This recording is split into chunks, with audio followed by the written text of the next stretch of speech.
Story சொல்லிட்டா. இந்த story யாரை பற்றினா 65 வயதில் சாதித்த ஒரு மனிதரை பற்றி. அவர் 1890 பிறக்கிறாரு. அவர் பிறந்ததுக்கப்புறம் தன்னுடைய 6 வயதில் தன்னுடைய தந்தை மரணித்து விடுறாங்க. அதுக்கு பிறகு அவர் மிகுந்த கஷ்டத்தை அனுபவிக்கிறாரு. தன்னுடைய பள்ளி படிப்பை டிஸ்கண்டினியூ பண்ணுறாரு. அதுக்கு பிறகு தன்னுடைய 18வது வயது வரைக்கும் அவர் வாழ்க்கையில் கஷ்டத்தை மட்டுமே அனுபவித்த ஒரு மனிதர். 18வது வயதுக்கு அப்புறம் ஒரு பெண்ணை காதலித்து திருமணம் செய்கிறாரு. திருமணம் செய்ததுக்கு பிறகாவது அவர் வாழ்க்கை நல்ல வசதி ஆகுமா இல்லை வறுமையிலிருந்து தப்பிப்பாரான்னு பார்த்தீங்கன்னா அப்போதும் கிடையாது. 21 வயசில் தன்னுடைய மனைவி அவரை டைவர்ஸ் பண்ணிட்டு தன்னுடைய குழந்தையை கையோட கூட்டிட்டு போயிடுறாங்க.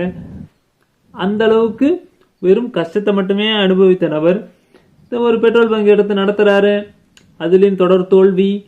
அதுக்கப்புறம் ஒரு சிறிய ரெஸ்டாரண்ட்டில் சாப்பாடு வேலையெல்லாம் செய்கிறாரு, செஞ்சு கொடுக்குறாரு.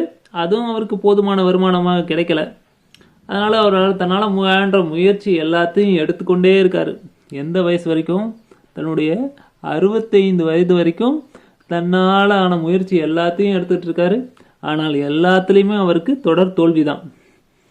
சரி, நம்ம வாழ்க்கையை மரணிச்சிடலான்ற நிலைமைக்கு அவர் போயிட்டார். உயிரை விட்டுடலாம், சூசைட் பண்ணிக்கலாம். 65 வயசில் ஒருத்தர் இந்த முடிவு எடுக்கிறார். அந்த அளவுக்கு டிப்ரெஷனுக்கு போயிட்டார். அப்பேற்பட்ட மனிதர் அப்போ லாஸ்ட்டாக அவருக்கு ஒரு ஐடியா ஸ்பார்க் ஆகுது. அந்த ஐடியா மூலமாக அவர் அசைவம் நல்லா சமைப்பார். அதனால் ஒரு சிக்கன் ரெசிபி செய்கிறாரு. அது ஒரு சின்ன லெவலில் ஒரு ஹோட்டல் வச்சு செய்கிறாரு. அது கொஞ்சம் ஓரளவுக்கு ஹிட் ஆகுது. ஆனால் அது அவருக்கு கண்டினியூ ஆகலை. அதுலேயும் அவருக்கு நஷ்டமாகுது. கஸ்டமர் யாரும் அந்தளவுக்கு சரியாக வரலை. அதனால் ஹோட்டலை இழுத்து மூடுற நிலைமைக்கு போயிடுது. இருந்தாலும் அவர் அதை கைவிடலை. தொடர்ந்து நம்ம ஏன் ரெஸ்டாரண்ட்டில் போய் ட்ரை பண்ணக்கூடாது இந்த டிஷ்ஷை அப்படின்னு சொல்லிட்டு எல்லா ரெஸ்டாரண்ட்லேயும் போய் அணுகிறாரு. ஒரு ரெஸ்டாரண்ட்டாக போய் பார்க்குறாரு. முதலாவது ரெஸ்டாரண்ட்லேயும் ரிஜெக்ட் பண்ணுறாங்க. 10ஆவதாக ஒரு ரெஸ்டாரண்ட் போகிறாரு, அப்பவும் ரிஜெக்ஷன். 100 ரெஸ்டாரண்ட்டுக்கு மேலே போயிட்டாரு, அப்பவும் ரிஜெக்ஷன். 1000 ரெஸ்டாரண்ட்டுக்கு மேலே போயிட்டாரு, அப்பவும் ரிஜெக்ஷன். இவர் இறுதியாக ஒரு ரெஸ்டாரண்ட்டுக்கு போகிறாரு, 1009வது ரெஸ்டாரண்ட்டு. அங்கே இவருடைய டிஷ்ஷை அக்செப்ட் பண்ணிக்கிறாங்க. அக்செப்ட் பண்ணிக்கிட்டு ரன் பண்ணி பார்க்குறாங்க. நல்லா பூம் ஆகுது. பூம் ஆனோடனே இதுக்குன்னே தனியாக ஒரு ரெஸ்டாரண்ட் ஓப்பன் பண்ணி அதை மட்டுமே, அந்த டிஷ்ஷை மட்டுமே ஸ்பெசிஃபை பண்ணி ரன் பண்ணுறாங்க. இதை பார்த்தா இவர் நல்லா போகுதுன்னு சொல்லிட்டு இந்த டிஷ்ஷை இவங்களுக்கே கொடுத்துடலாம் அப்படின்னு முடிவு பண்ணி இந்த டிஷ்ஷுக்கு அவர் ஒரு கண்டிஷன் போடுறாரு.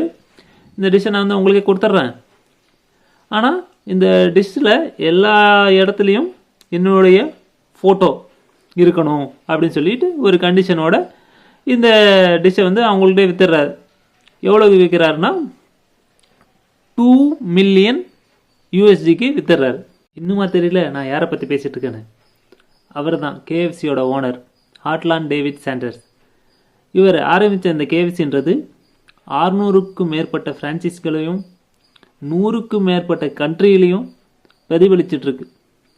இவர் வாழ்ந்து மரணித்தா கூட இவருடைய லோகோ, இவருடைய ஃபோட்டோ இன்னும் பிராண்டாகவே நிலைச்சு நிற்குது. இதுலேருந்து நாம் என்ன தெரிஞ்சுக்கணுன்னா, சாதிப்பதற்கு வயது ஒரு தடையல்ல. ஆகவே 65 வயதில் ஒருத்தர் சாதிச்சிருக்காருன்னா ஏன் நம்மளால் முடியாதா? Try try try, one day you go fly, never give up. முயற்சி செய்தால் ஒரு நாள் அல்ல ஒரு நாள் நாம் வெற்றியை அடைந்தே தீர்வோம். முயற்சி திருவினையாகும். இது போன்ற மோட்டிவேஷ்னல் வீடியோவை தொடர்ந்து பார்க்க நமது யூடியூப் பேஜை சப்ஸ்கிரைப் பண்ணிட்டு போங்க. தேங்க்யூ ஃபார் வாட்சிங்.